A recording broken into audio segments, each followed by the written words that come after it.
Vamos a adentrarnos por los personajes, los malagueños ilustres de nuestra historia, y lo hacemos de la mano de Ana Pérez Brián, es periodista, es redactora jefe de Diario Sur, y además ha puesto en marcha una sección en la que habla justamente de esto de malagueños ilustres. Sí, Bienvenida. sí, vamos a hablar en esta temporada, ¿no?, de todas esas personas que probablemente muchos nos preguntemos quiénes fueron y que tienen historias absolutamente fabulosas. Muchas gracias, yo estoy encantada de estar aquí, además de estar una contigo. Adaptación televisiva. Sí, sí. Lo mismo que ella ya puso en marcha en el periódico, ahora lo vamos a adaptar a la televisión con sus más y con sus menos, ¿eh? Sí, porque sí. para algunas cosas es mejor y en otras, bueno, pues a lo mejor no nos da tiempo más concentrado. Eso, hacerlo con tanto detalle, y no podíamos empezar con otra familia que no fueran los Larios. Cuando me dijo, Paula, empezamos con los Larios, digo, empezamos con los Larios, ¿cómo no? Es que no se puede empezar por otra. Hay dos grandes familias en Málaga, siempre se habla de los Larios y los Heredia, pero quizás los Larios son los que han dejado más huella en la ciudad, por supuesto.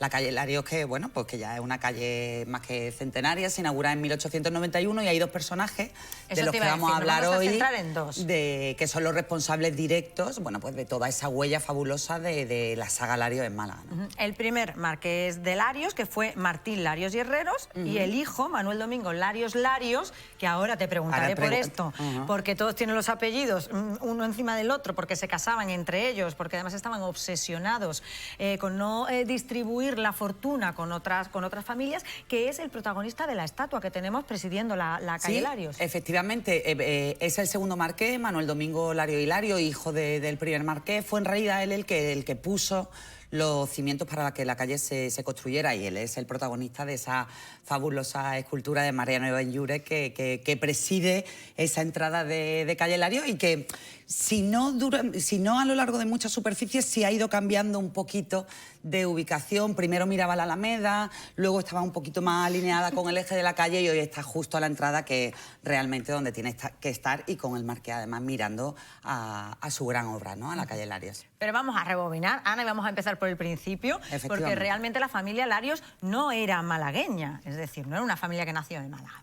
No, los Larios y muchas de las grandes familias que vinieron a Málaga en el siglo XIX vienen de un valle, del Valle de Cameros, en La Rioja. Bueno, pues de ahí vienen los Larios, viene Manuel Agustín Heredia también, que fue otro empresario absolutamente determinante para Málaga, personajes muy conocidos para la ciudad como Félix Sáenz, ¿no te acuerdas del almacén de los malagueños? Claro. Bueno, pues todos venían de esos pueblecitos del Valle Riojano, bueno, y por esa especie de boca-oreja que funcionaba en la época. Aquí, eso te iba a decir. Bueno, pues al final se iba el hijo del Lario, y se enteraban en el pueblo que había fortuna, que Málaga es verdad que ya sonaba en España que era una tierra de oportunidades, vivía muy volcada en el puerto, era una ciudad muy comercial, y bueno, y la industria, indudablemente, pues aquello fue un imán absoluto para gente que tenía ganas de emprender, que tenía talento, que tenía ganas de trabajar, y que se concentró en Málaga, haciendo un siglo XIX absolutamente maravilloso, ¿no? Y entonces una de las grandes familias que vino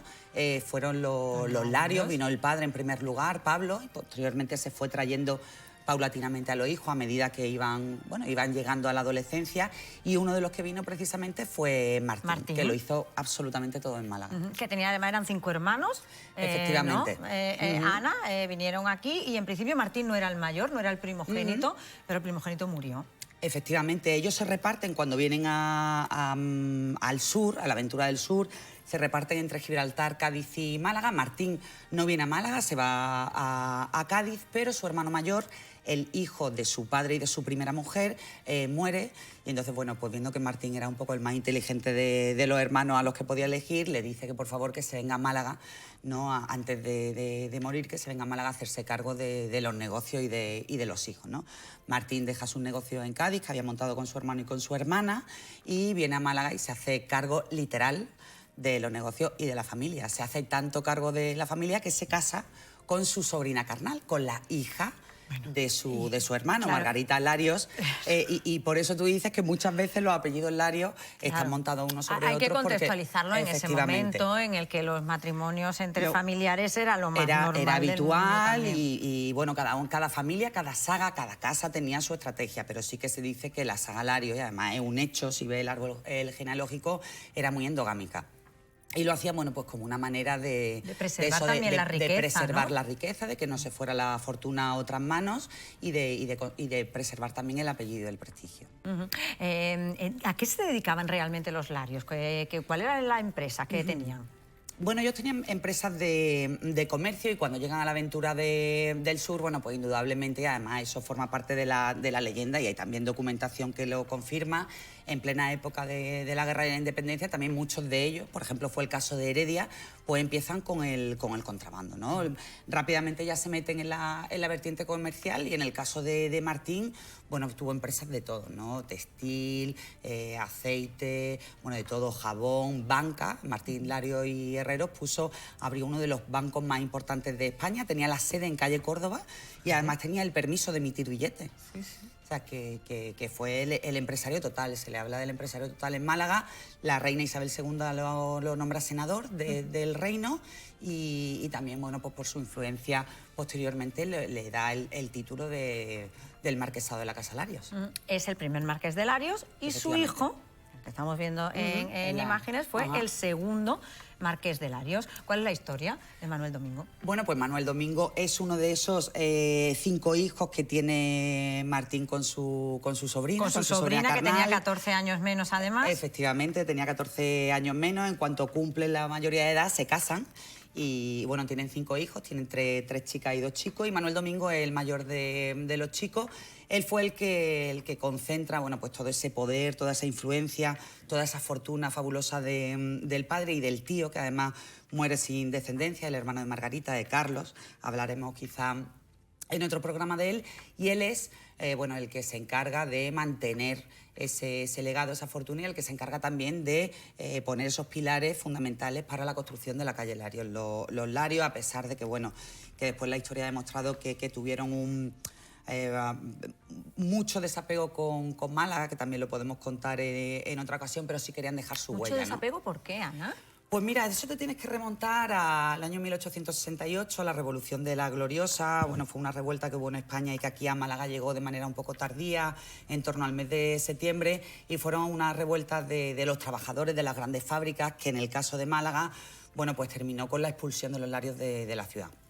Los trabajadores de su fábrica asaltan el Palacio de los Larios, que estaba justo detrás de la estatua, donde hoy se levanta la Equitativa, justo ese hotel de lujo que hoy hemos ganado para la ciudad. Lo asaltan, lo queman y la familia Larios se tiene se ve obligada a huir por los tejados. Fíjate. A huir por los tejados. Se van a Gibraltar, luego se exilian a Londres, París, y esa parte de los Larios ya no vuelve nunca más. Martín no vuelve, él muere en 1873 y Manuel Domingo tampoco vuelve ni siquiera para inauguración de la calle, que se abre en 1891. O sea, que realmente no estuvieron tantos años. Bueno, una parte de los Larios sí que se quedó.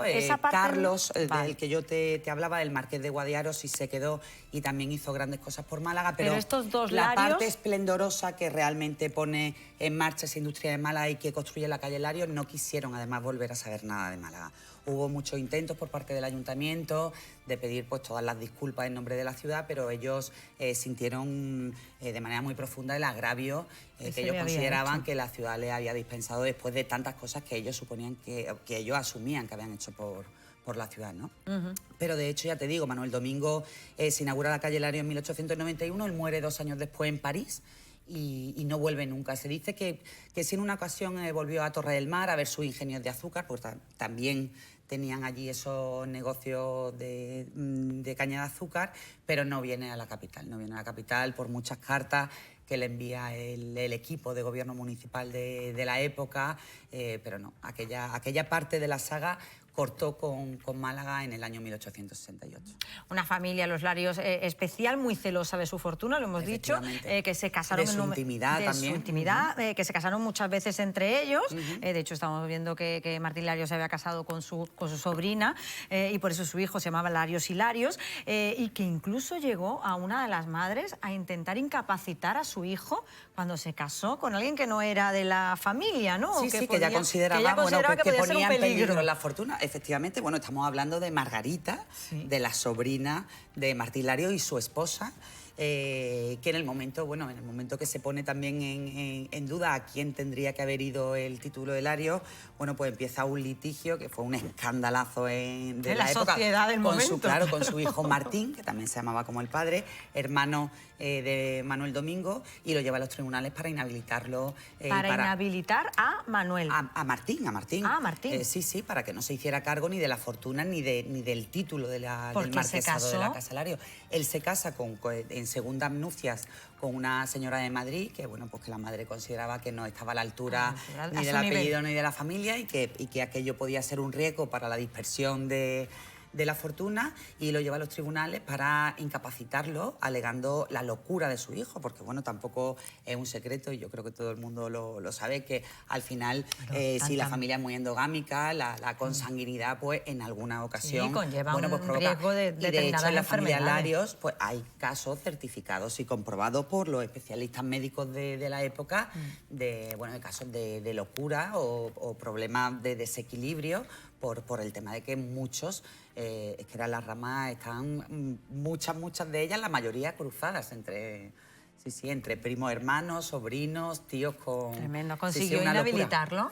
No lo consiguió porque bueno, él también luchó con uñas y dientes. Aquello fue, ya te digo, un escándalo social, pero también generó un debate muy importante desde el punto de vista de la psiquiatría, del grupo de médicos que defendían a la madre, que trataban de diagnosticar su locura, y de los otros médicos que decían que era absolutamente capaz de administrar su fortuna. Después de años, bueno, pues se consiguió que él se pudiera hacer cargo de la fortuna. Él se casa, por supuesto, con esta mujer de manera muy extraña. No estaba loco. Bueno, era una persona que, si no se logró demostrar, sí que era muy excéntrico, muy excéntrico. En los informes médicos de la época, bueno, pues hablan cosas de escribirle al psiquiatra suyo en París para preguntarle si podía tomar piña, o de